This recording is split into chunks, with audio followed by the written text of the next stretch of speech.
Marie-Josée Pérec a appuyé sur l'accélérateur. Dominique Strauss-Kahn entre les mains de la police à New York. L'abolition de la peine de mort en France.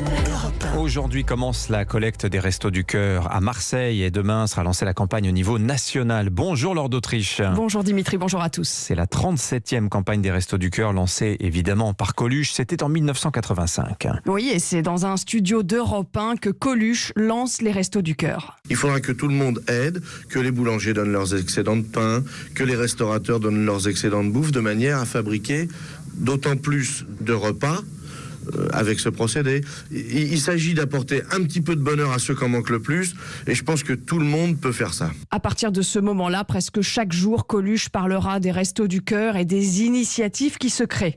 Le premier des Restos du Cœur créé, il se trouve en région parisienne. Oui, dans les Hauts-de-Seine, à Gennevilliers. Il ouvre le 21 décembre 1985. Un chapiteau est installé sur le terrain de sport de la commune. Le soir de Noël, les bénévoles organisent même une messe de minuit.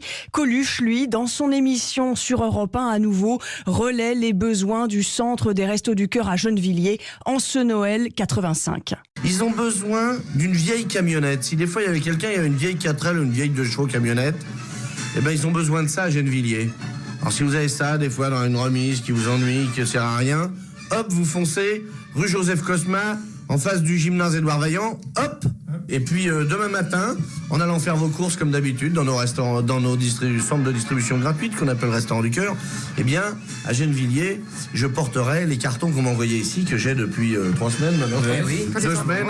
2 semaines dans le Burlin, on a 10 cartons de pochettes surprises pour les enfants.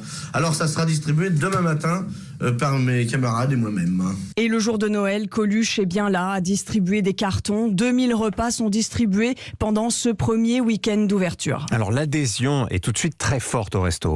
Oui, 2 mois après la création des Restaurants du Cœur, 20 villes en France ont accepté d'ouvrir un centre de collecte et de distribution. Des centres sont ouverts dans les locaux prêtés par les villes et des personnalités du monde de la culture, Michel Sardou, Josiane Balasco ou encore Yves Montand, apportent à Coluche leur soutien. Je trouve que nous devons l'aider dans ce domaine parce qu'il y a quelque chose de positif. Ça ne résout pas le chômage pour autant. Ça ne résout pas le problème de ces 200 000 personnes qui sont vraiment démunies, c'est vrai.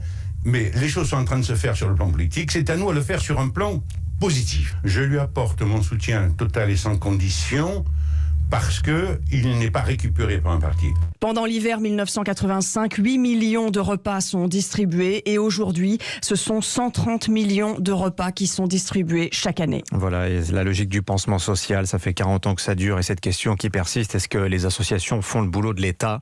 Ce qui remonte du terrain, en tout cas, c'est aujourd'hui pas tellement l'afflux de nouveaux pauvres, mais l'intensification de la précarité des bénéficiaires des restos qui nous livre ce chiffre étonnant aussi. 40% des bénéficiaires sont des mineurs et nous serons à Marseille où démarre la campagne de collecte des restos dans le journal de 7h30.